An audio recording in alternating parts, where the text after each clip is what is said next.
What's up, y'all? You're tuning in to the Here to Uplift podcast.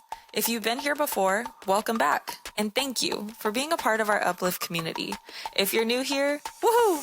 Thanks for joining us, and we hope you continue listening and engaging with our community, where we center the stories of inspiring and impactful entrepreneurs and community leaders.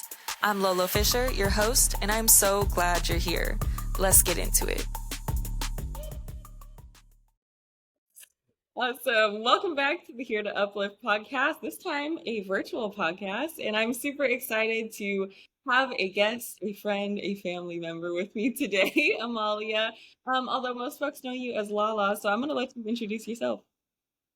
I'm Amalia. A lot of people call me Lala, Wing Aesthetics. You might know me a few different names, but I'm an esthetician in the Bay Area. I've been an esthetician for going on 8 years now.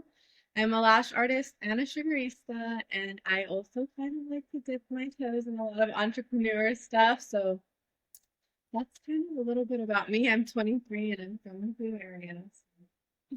I always forget how young you are. Oh my gosh. It's like I know you're young, and then you say your age, and I'm like, oh right. Like, hold on a second. But that is, wait, 24 when? In April. April. Oh, we're almost there. Almost there. Love it. Well, thank you for coming on today. I know we were trying to organize like a group podcast to talk about all the things in the beauty industry, and scheduling is hard for really busy entrepreneurs. So that was a challenge, but I'm excited to get you here just so like we can have a little conversation one-on-one, which it's interesting because for anybody that doesn't know, we are thinking about it too. So it's a mix of like friends, family, business, all the things. But today, like the big two topics I want to like pick your brain on is really what you're thinking about what's going on in the beauty industry currently and how it's affecting most women, especially because we're seeing that hands-on when working with women and getting all the stories because I know everybody spills their guts in the beauty session. Um, and then the other piece is just your journey as a very young entrepreneur, genuinely brilliant. So, let's start with the journey piece. When did you first like get introduced to entrepreneurship? Wait, I can barely hear you. Yeah, is it? I thought that was like. I'm sorry. It just like it's overbearing to where I can't really. Josh, for many people pop in for a second because I'm not sure where the static is coming from. Okay, I just turned my mic back on, but is the static still there for y'all? Sounds good right now. I'm like, why? It doesn't like me today. All right, well, that's good to note. If it comes back, I'll like turn my mic off and come back and see if that helps. Okay. Thanks, y'all. Okay, we're still recording, Josh? Okay, cool.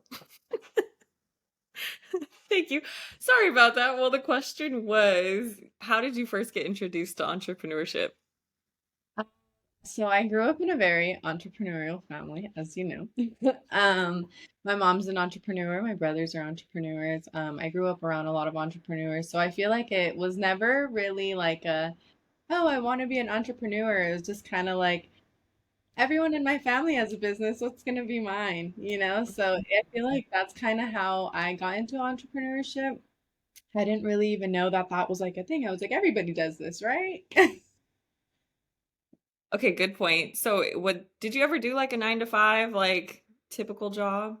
I've been working since I was 15. My first job was Pinkberry. I worked at a yogurt shop until I turned about Pinkberry is the girl who loves pink. and I love Pinkberry. I tell everyone I'm like Pinkberry is like superior. Like no yogurt land for me. Pinkberry, let's go.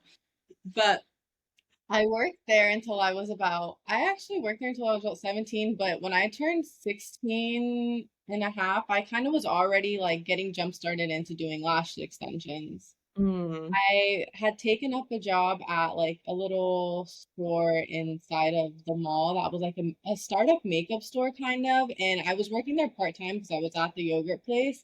And I really liked kind of like playing with makeup. I've always kind of really liked playing with makeup. I've always been really girly, like pink, glitter, like all this stuff. So I was working there and I got really close to the owner who obviously she was the business was like it was It was like a small business. So I got really close to the owner and like I learned a lot from her. She gave me this book called, I think it's called Girl Code, but it's like a book about like girl entrepreneur, like boss. And I was like, this right here, this is me. I like this. So that's kind of how I like jumped into it. But I haven't had a job since I started doing lashes when I was like 16, 17. Dang, that's a long time. It's like you're young, but that's a long time, like when you actually look at the years of experience and how long you've been working. So, what made you decide to kind of like take that on as a solo venture? Well, I just remember I had been working at like the makeup store and like I think I had called out sick one day and I remember like the next day one of the owners was like um oh, were you really sick or were you just like, and I didn't like that. It rubbed me the wrong way. I didn't like it. Not even at 16 years old. I was like, and I just remember telling my mom, I'm like, I don't want to work there anymore. And very like fortunate, like my mom, she's always been really supportive. My brother, he's a barber. Like my other brother, obviously, Anthony, he's an entrepreneur too. So it's like it's never really been um like out of nowhere. So when I told my mom, I'm like, maybe I want to do makeup. And that's actually where I started. It was like, I want to freelance and do makeup. So my mom was like, okay, I'm going to give you, I don't know if it was like around like maybe 500, $700, but she was like, I'm going to give you this money, go make a kit with it. And then I remember had gotten down to like my last, I think like $200. And I was like, lash extension stuff. I'm going to order lash extension stuff on Amazon. And so that's how I had like gotten into like doing lashes. Oh my gosh, how long did it take you to actually be profitable? Um, well, at 16, you don't really have a lot of expenses.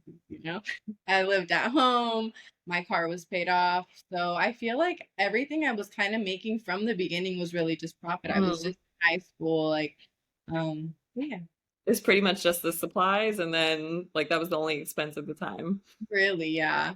Yeah. I mean, it's a smart way to go about it that I think when we're young, for me, it's like I did not utilize the fact that I was not paying all my bills when I was that young, and it's such a good way to start.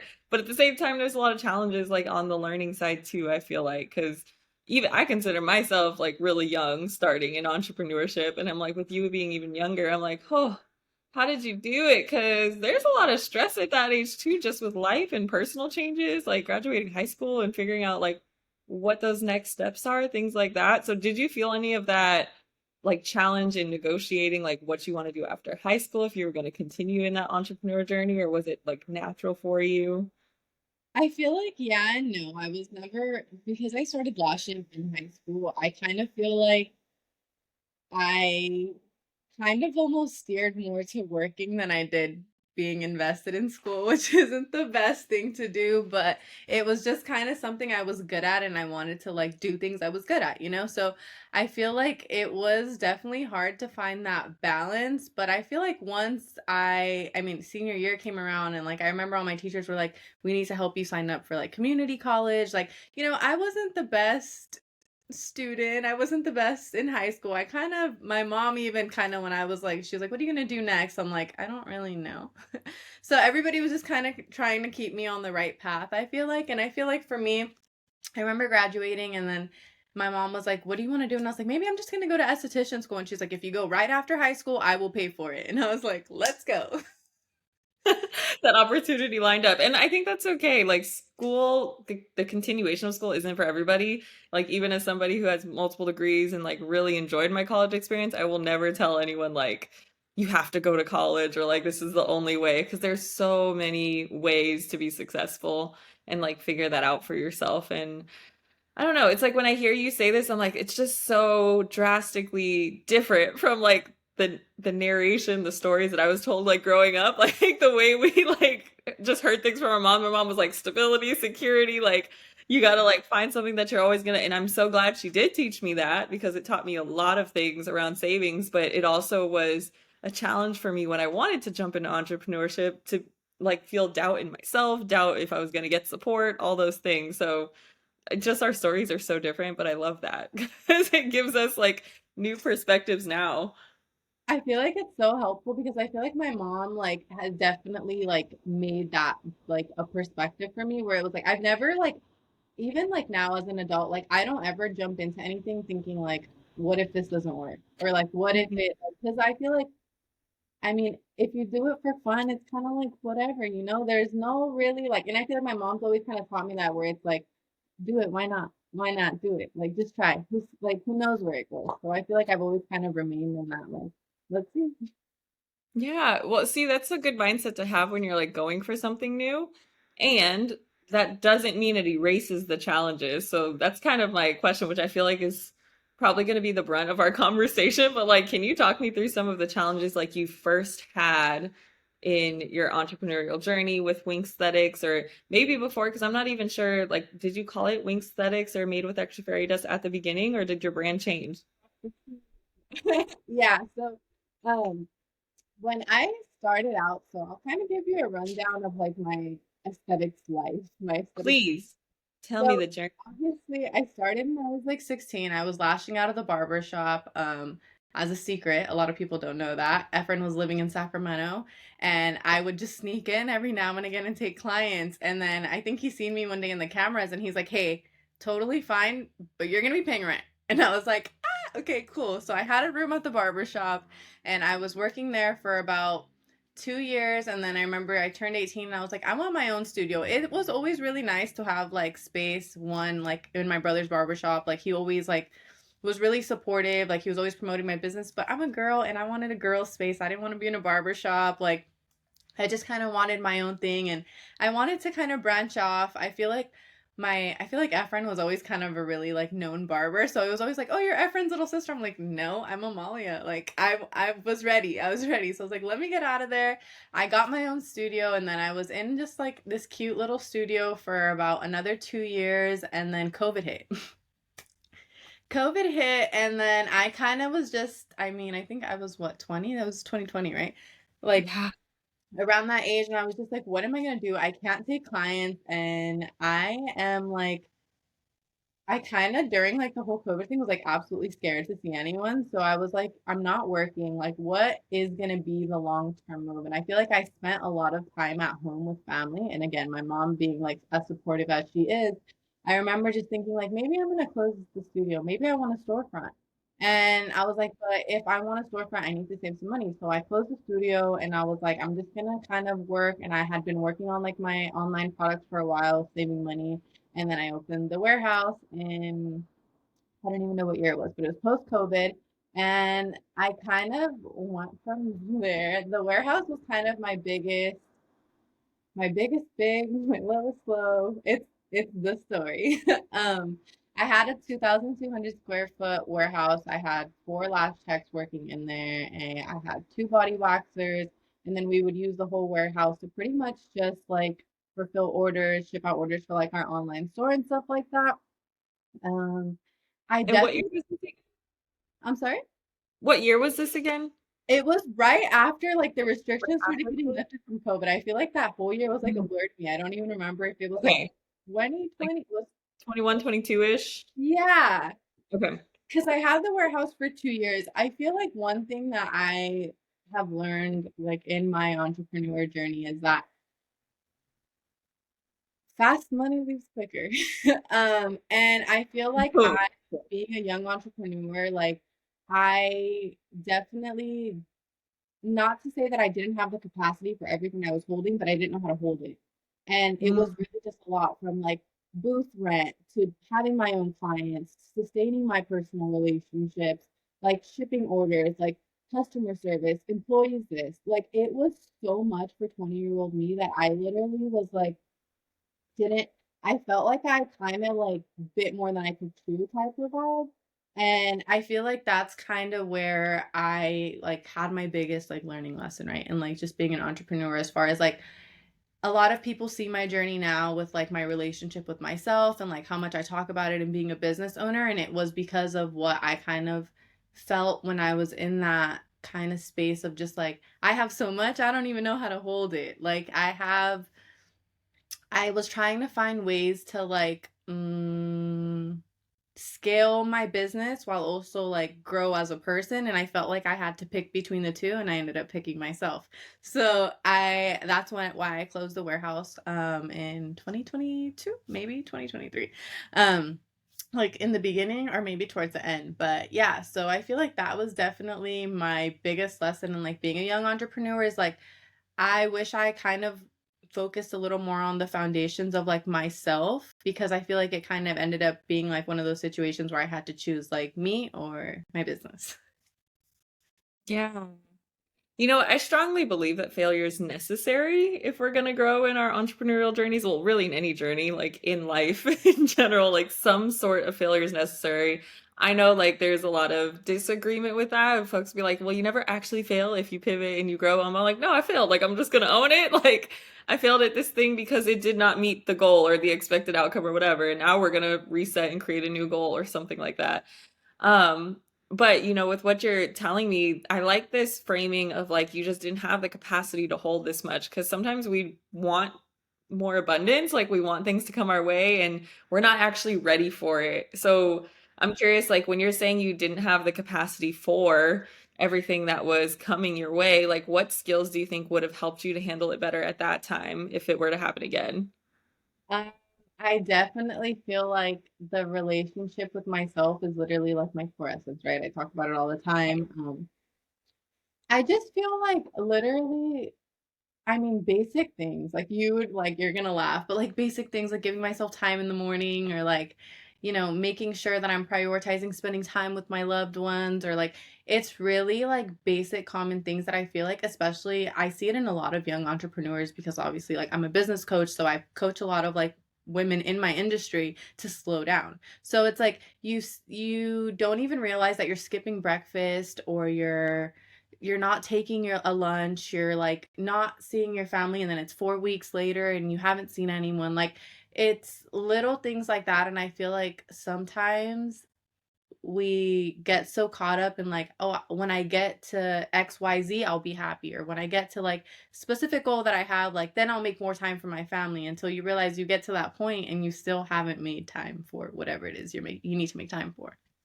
Oh my gosh, that's such a good point. I was just listening to, oh, I listen to a lot of podcasts. I think it was one of the Hermosi podcasts, and they were saying, like if you are somebody who enjoys working or you just have that entrepreneur mindset, you're a little bit of a workaholic, you're always going to find a way to fill in gaps with work. So if you like to what you're saying, if you have the thought like, okay, I'm going to work hard now so that I have time for family, so I have time for myself, so that I have blah, blah, blah, blah, you're never going to get to sow that because you're always going to be filling the gaps with work. So start with what your priorities are. And yes, they may be like a little bit in a sacrifice season where it's like I only do this much or like this much here, but don't eliminate those.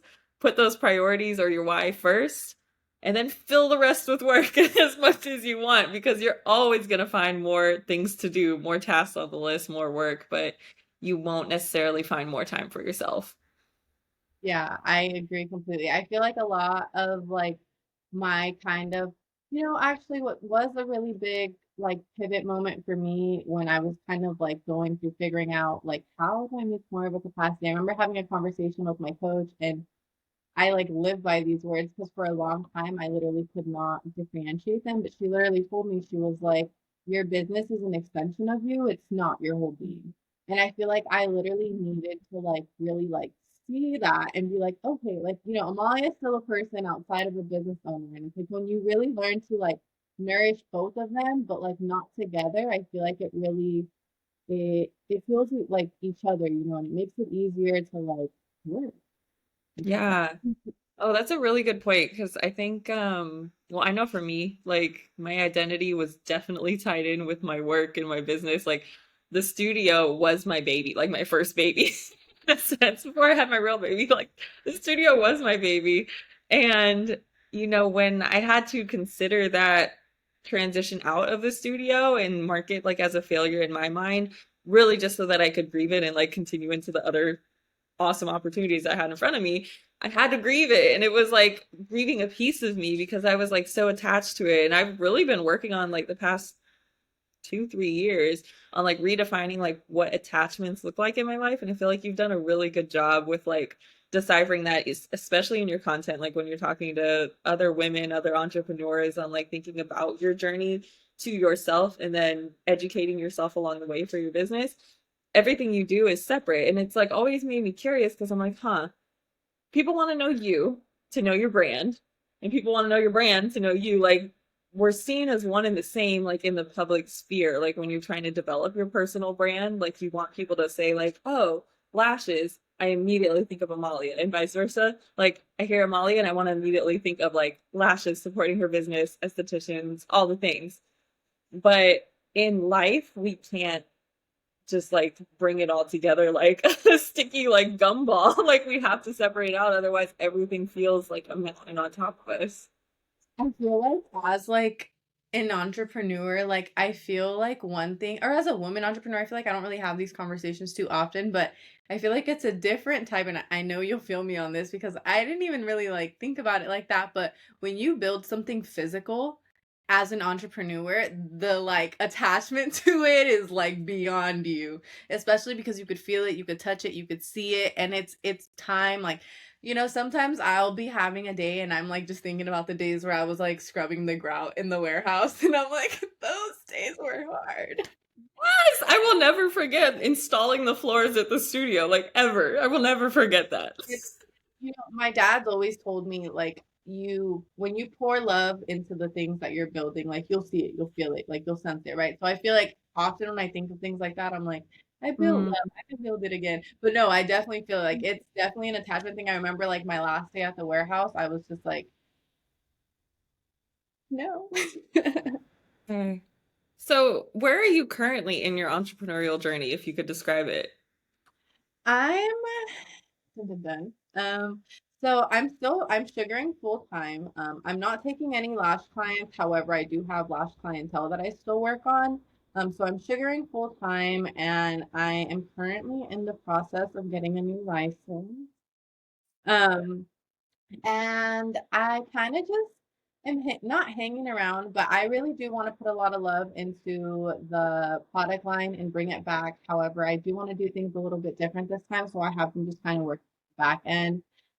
That's kind of my long-term goal as far as like the business. I have plans maybe within the next 2, 3 years. I feel like that's usually how far I can see my like my visions out to, but that's We kind talked of about that. Yeah. You're like 5, 10 year plans? No, like we're talking 2 to 3. yeah, like because you know so many things change, and I feel like that's one thing that I've really like grasped in this last year is that at any moment things could change, and that's why I feel like I don't attach myself. Like one minute I have like 1 minute I'm working in San Jose, the next minute I'm living. I don't know, like I don't know what's gonna happen. So I feel like that's something that I really like to, you know, I like to be in the flow.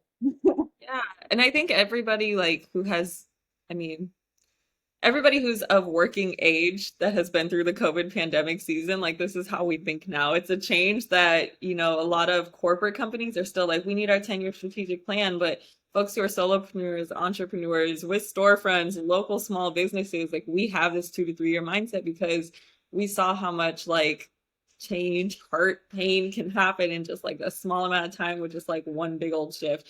And I personally like I know I'm always going to be covered. Like God's got me with whatever plan, but like I am not going to attach myself to anything that's like under 2 to 3 years now because like COVID just changed it for all of us.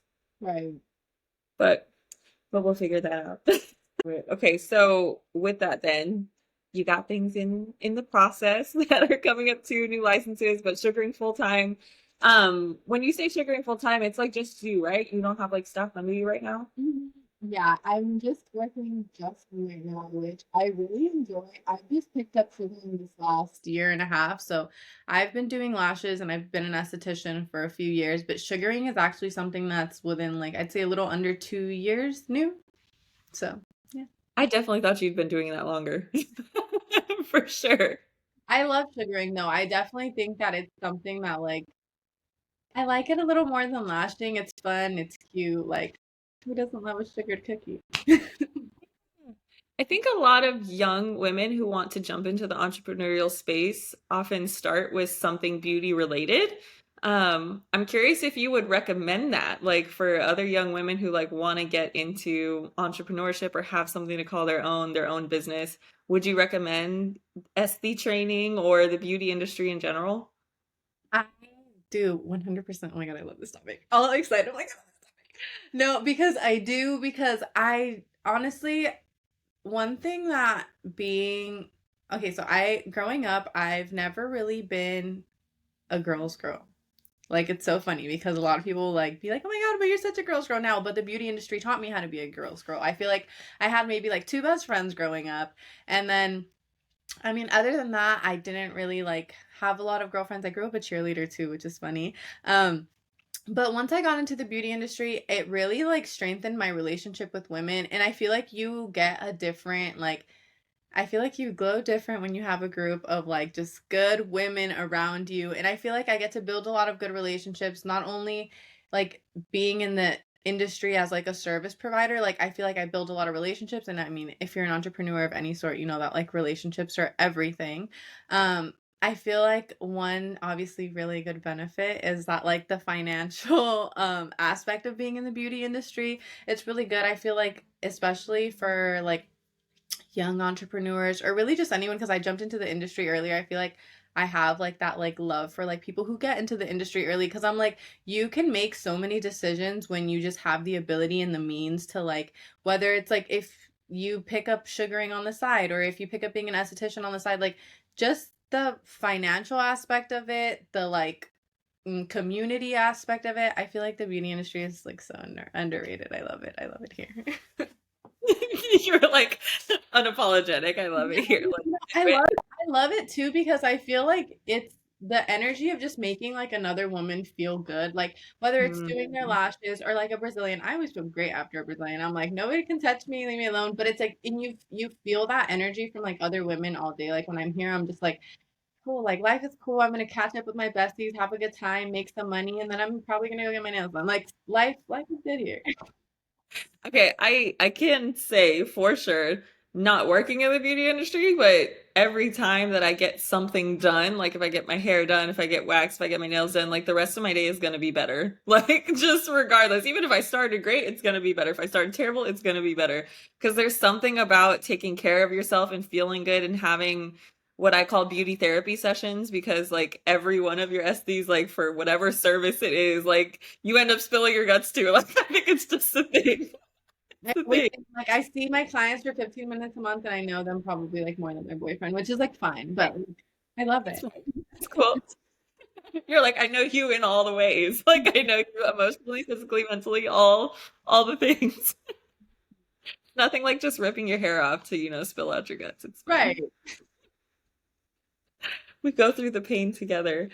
Which I don't know if you can or if you want to share, but like with no names necessary, can you like tell me some like stories? Like what are the most surprising things you've heard in these like quick sessions? Um, I With names literally, for of privacy reasons, of course. course, I feel like I've gone through a few actually. Literally, I remember I had like this one client who like obviously so I have like a cancellation policy, 48 hours or like you pay for the service. And I had a client who like could not miss her appointment, like, but I guess like her boyfriend was like cheating on her. And like so she had him on the phone like cussing him out the whole time I'm waxing her and I'm like, "Oh, go off, girl." She was not flinching. I'm like, nothing could affect her at this point. Nothing. Like, usually she would flinch, but this time she wasn't a flincher and I was just kind of like, "Oh my God, I feel so bad." And, as like a professional, you kind of just have to support, like, I support you, boo. What are we gonna go do? Like, Right. but I've had a few funny situations. Like I've literally had like people come knock at the door while I'm waxing. Like one time I remember like my client's husband was like, "This building is kind of a little sus. Like who's in here?" Like yeah,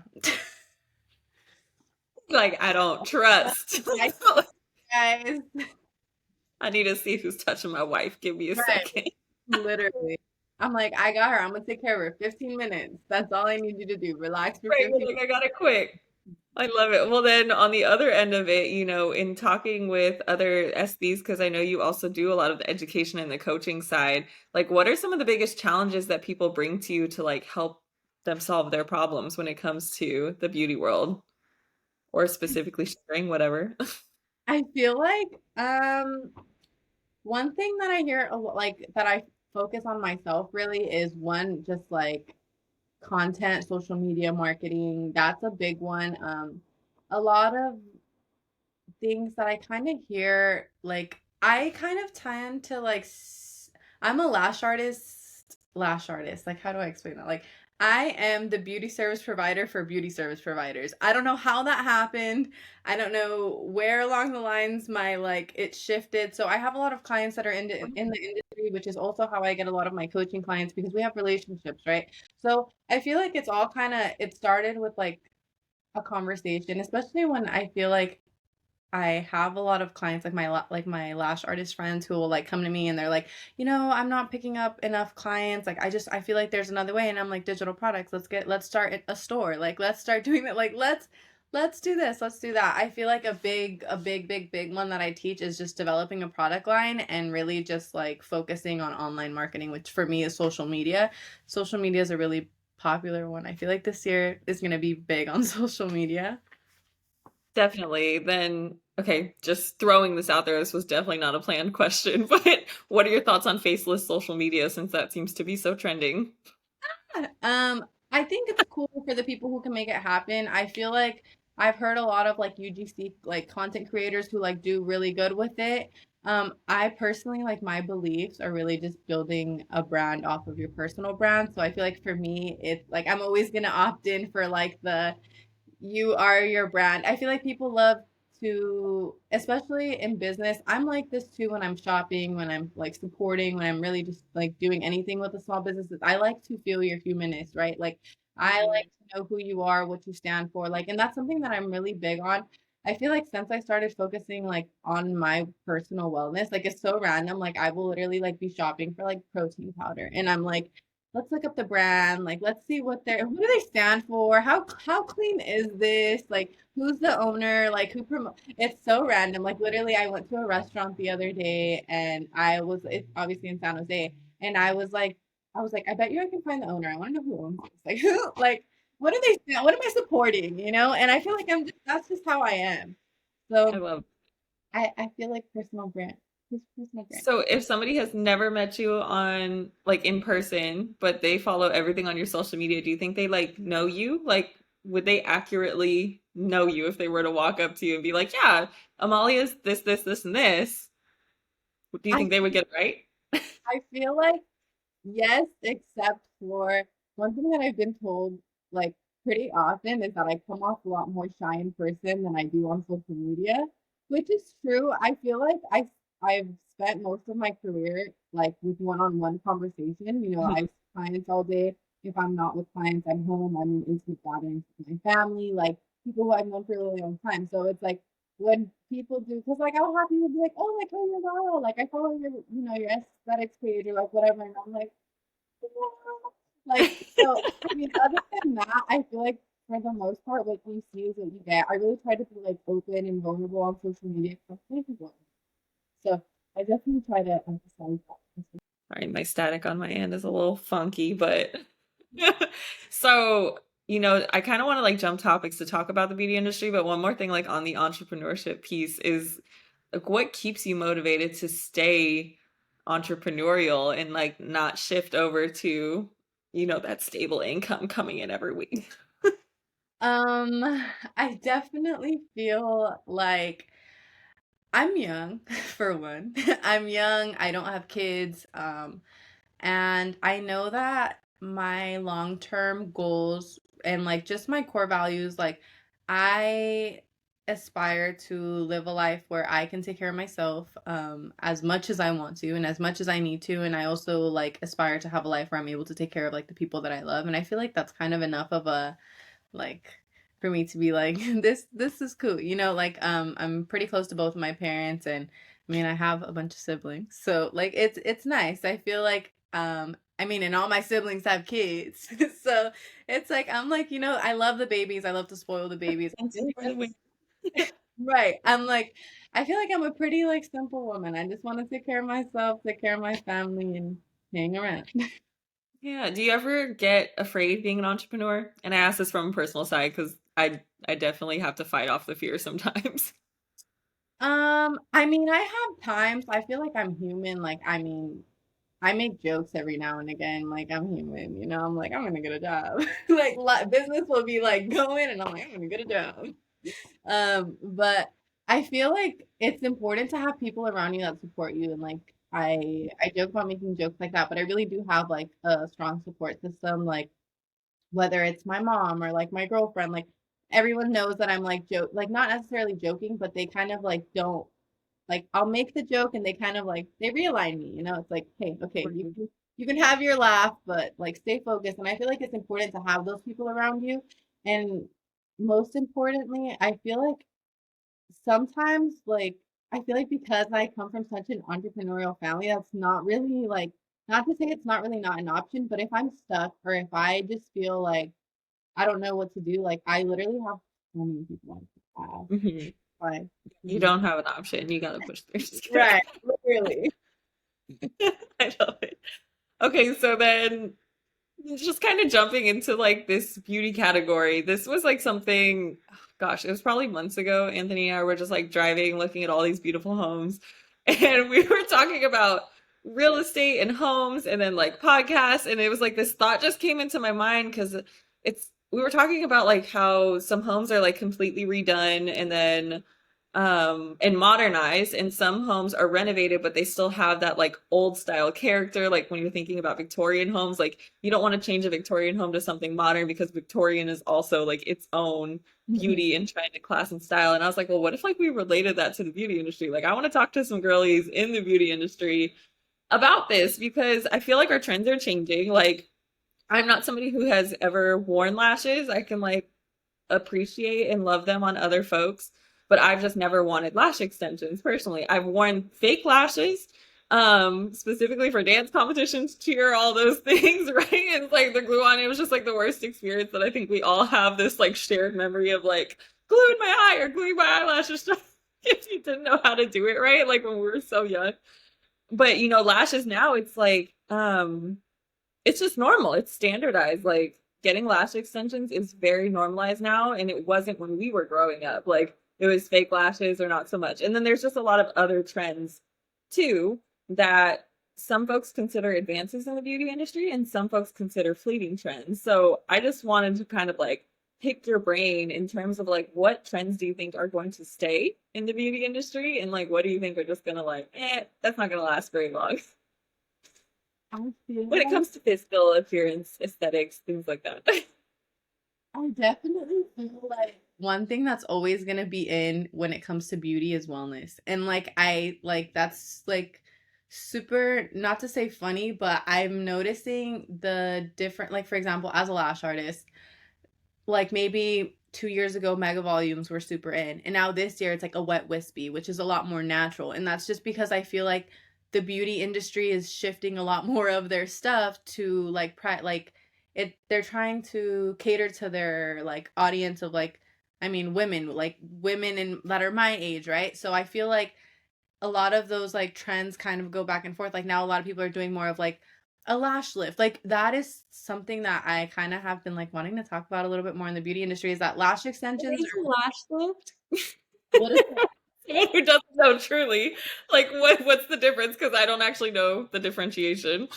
basically like a perm for your eyelashes. So it's like a brow lamination but for your lashes. Yeah. It's pretty cool. It lasts like 5 to 6 weeks. And it's really good for like people who have like long lashes and just want to keep like the natural look. I know for some people, like even a classic lash is just way too much. I definitely like the lash lifts. I feel like and that's what I'm saying. Like a lot of like what's in right now is like a good brow lamy and like a lash lift or like a wet set. Like in a wet set is literally as close to a classic set. And I feel like that's really what's in. I feel like it's gonna kind of keep gravitating towards like I feel like a lot of things that I'm seeing, even like as just an esthetician, and like one thing that I talk about that I like to make a lot of like informative videos on TikTok about like hormonal acne because it's something that I've kind of dealt with over the last few years.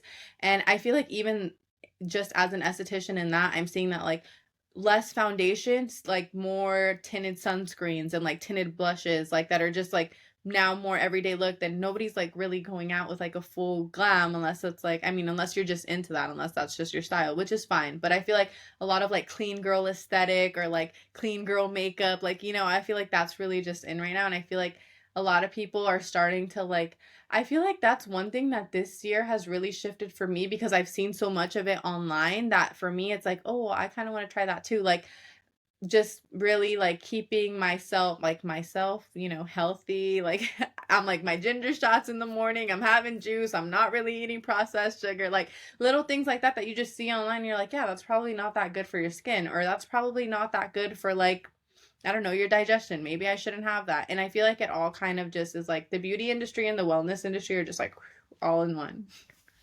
Mm, okay, that's a good point. You know, it makes me curious because I think I'm just gonna be like straight on it because I feel like this could also be argued. But I feel like the folks who are there's a group of folks, I'll say it this way. There's a group of folks who are super passionate about their wellness. Like you'll see them in the gym all the time, like going to the spas, like doing all the things for physical wellness and also doing a lot of things that could be considered fake in terms of beauty. So like things that like going to the gym is like a natural way of taking care of your body physically, but then you're also getting like injections here and there or tummy tucks or something else that's like okay, there's the natural and then there's like the kind of fake way of doing it. And then similar for like hair, I'm doing all these things for like hair growth and like eating the right vitamins, nutrients.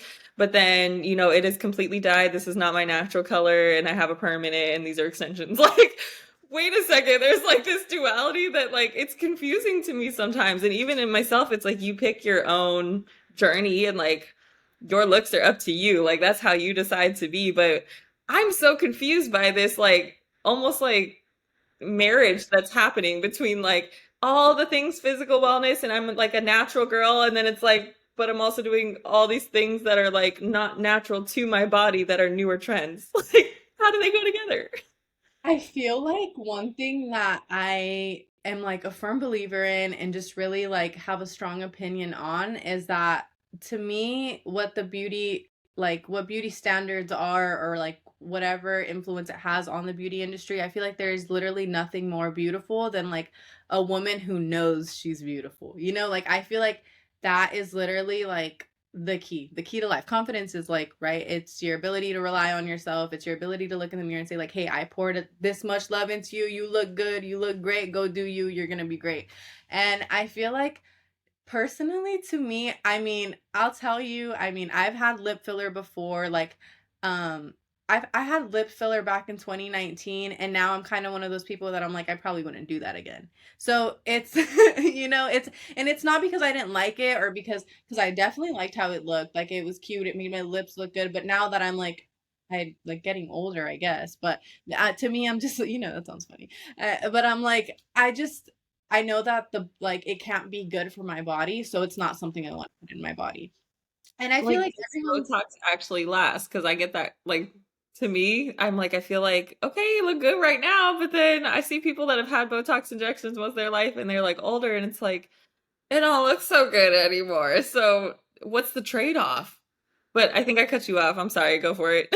it's okay. I feel like, you know, I'm genuinely like to each their own. I feel like that's my biggest take on like too much, but like, you know, because I know that there are people who are like Botox advocates, you know, like do preventative Botox this, preventative Botox that, and I am all here for it. I follow a bunch of nurses on Instagram, and I feel like there can be, you know, I'm one of those people, especially when it comes to like medicine, that like I believe in science, like whatever, it is what it is. And so I feel like if like, you know, some people get Botox for like their like some people clench their jaw in their sleep. Like, you know, I feel like there are things that Oh we my can gosh, me. That's like people have recommended Botox to me for that and for my migraine. So I'm like, maybe, maybe. no, literally, I like wake up sometimes I'm like, why is my jaw hurt? Like, was I clenching? But you see, Like, like there are things like that. And I mean, I feel like is there such thing as too much? Maybe. Is there like I mean, but I feel like everybody should be allowed to do what makes them happy. And I feel like whether it's the natural way or it's not the natural way, I feel like as long as whoever's doing it is they feel good about it, then that's what it is. I feel like I mean, how cool that we're able to fucking get Botox, right? Oh my God. true. No, you're good. You're good. Well, so then here's the other question then. So if there is no such thing as too much, really, because that's like to each their own, then how do we actually define natural beauty? Like, what is natural? Is natural just like no makeup? Because then I see like, oh, here's a natural look, and I'm like, you just spent 20 minutes doing makeup, but it's natural. But like, wait, what? Like, this is not sweatpants, hair tied, chilling with no makeup on. That's not natural no more. No, I definitely feel like, I think for me, when I think of like what natural is to me, I feel like just feeling clean. Like even if like that's like for me, like that's a full like ice my face in the morning, full skincare, it's like make sure I blend it in my sunscreen. Like and I wear tinted sunscreen. So again, like maybe for some people it's like, oh well she's wearing tinted sunscreen. You can't really see like because I have like acne scars. So it pretty much covers up my acne scars. So to be some people would be like, oh well that's not natural. But to me, I'm like, I'm wearing sunscreen. It's natural to me. You know? Like, it's minimal. It's not. So it's Mm. like natural is just not done up. Like, But I'm then, not slayed right now, but I'm slayed at the same time because I'm beautiful. Like, no, literally, I say this all the time. I will take a good hair day over a makeup day any day. Like, if I had to choose one and I'm leaving the house, I need sleek hair and no makeup is fine. Some lip gloss, maybe. fully support that. Yeah. Although I can't say much because I don't I barely wear makeup, but it's like I literally I feel I like probably wear makeup twice a month. And that's terrible. Besides lipstick or lip gloss, which I wear almost daily, but I just like I don't like the feeling of makeup on my face that much. That's my thing. It's not that I don't like the look of it. Like I love getting done up once in a while. I just don't like the feeling of you are. things on my face. I don't. I wear the moisturizer every other day probably. And I think there's some SPF in there. I gotta do better with that. That is what I do need to, because just for skincare in general. But like I don't have that like full skincare routine. I like barely get my eyebrows waxed even, and that was like a newer thing. And it's like literally just the outsides because I know there's gaps in my eyebrows, but I know I'm not gonna get a pencil and fill it in. I'm just it rarely happens. So like I think it also has to do with you know what you can commit to on a daily basis. It's the same thing when people are like trying to create their workout routines and stuff like that. Like, okay, so how do you go from this weight to this weight or this goal to this goal? And it's like, well, what's actually going to be sustainable for you? And I realized for me, like lipstick and mascara, sustainable, great. Do I need to invest in all the other makeup? Not so much because I barely wear it. So like I got like a little foundation when I need it. I got a little blush when I need it, but I'm not gonna go buy the eye palettes and stuff because then it's like a waste because I don't use it and I feel bad. I love that you say that because literally I get a lot of compliments on like my everyday makeup, which is like obviously like the makeup I have on today. And like Hmm. literally there are three products on my face. Like my foundation, my blush, and some bronzer, and then I moisturize my lips. And it's Nice. really because I was like I remember when I kind of just like I film content for work, like I'm going to the gym, like I feel like something that I kind of struggled with before was like not wanting to leave the house without makeup because I was dealing with like acne and stuff like that, and I just kind of really didn't want to. And so I was like, if I had 5 minutes, like, just 5 minutes before I leave the house to like touch myself up, what could I do? And so I came up with like my little 5 minute, like I just over my cheeks, as long as it's cool, lips moisturized, hair done. That's why I'm like 2 times a week, my hair gets washed and it gets whatever style we're going for. I love it. A good hair day changes everything. Well, cool. So we're kind of like coming towards the end. So I have like two last questions for you. One still on this topic, but like what do you want for the beauty industry? Like what would you like to see if you were in control of like what the tone was set for the beauty industry? I definitely think it would be more like community over competition. Mm, Like that's something that I mean, the beauty industry does a really good job with like trying to make that like a forefront for everyone, but could it definitely have a little more? Definitely. Yeah. yeah, and girls are still catty sometimes, like no matter what age we are, and as many of us are dedicated to community and women's empowerment, like social media and just like in general media like puts us in this place of like comparison and competition. I feel like way more than we should have to feel. So And it's a learning lesson, I feel like, because I feel like even when I do come across any like catty situations or like I really do try to use those like situations as lessons or like even like like if I feel like I'm receiving cattiness from some sort of corner, like it's my invitation to be more like welcoming, to be more like a little bit nicer. Like, let me show you that like we don't all gotta be like that. Like we can Yeah, we can all be cool. So I feel like it's that's true. that cool. Good. Thank you for that. And the last question, it might be more of a culmination of what we've talked about because you've given a lot of like wisdom, bits and nuggets from your journey and like the lessons learned. But if you were to kind of sum it up and maybe like put one or two things out there, what advice would you give to young female entrepreneurs right now? I definitely wouldn't say, I would say like invest in yourself, invest in your relationship with yourself, invest in your health. I say this all the time. You can run a seven-figure business all you want, but if you're lacking in your health, you won't be able to run anything. So invest So in true. yourself, invest in your wellness, prioritize joy, like prioritize play. I feel like one thing that like girls can do more of is play, right? And like have fun. I feel like women are always more creative and more full of love when they can play and have fun. So I feel like that. Girls just wanna have fun. Literally. Hey, don't invite me to karaoke night, but point taken. Point taken. Those are all my questions for you, but was there anything else that like you really wanted to share today or like put out to the world? I feel like we covered so much. I feel like that last part is like probably the most important to me. I feel like definitely one thing like a lot of women entrepreneurs need to hear more is like have fun, play, and don't be afraid to make friends. I feel like that's such an underestimated thing in being a woman entrepreneur is like make friends who are smarter than you, make friends who do other things that you like don't do. Like just make friends. It's all in relationships and I love it. Thank you. Thank you, Lala, even though I call you Amalia, but thank you, Lala. I appreciate you coming on today and like connecting with us virtually. Like this is my first time doing the virtual podcast like this in this format. I've only done it on Zoom before, so I'm really liking this platform. But thank you. I appreciate you and I'm so excited to see what comes of you like as Amalia the entrepreneur, but also for your business and to see how it grows. So I'm rooting for you. thank you. Thank you for having me. Thank you. That's a wrap. Thanks for tuning in to the Here to Uplift podcast. I hope you're finishing this episode feeling inspired and ready to take action. We want to keep the stories and inspiration coming, so please take a moment to like, subscribe, and share this podcast with a friend. We really appreciate it. Welcome to the Uplift community, friend. Please join us for another episode soon.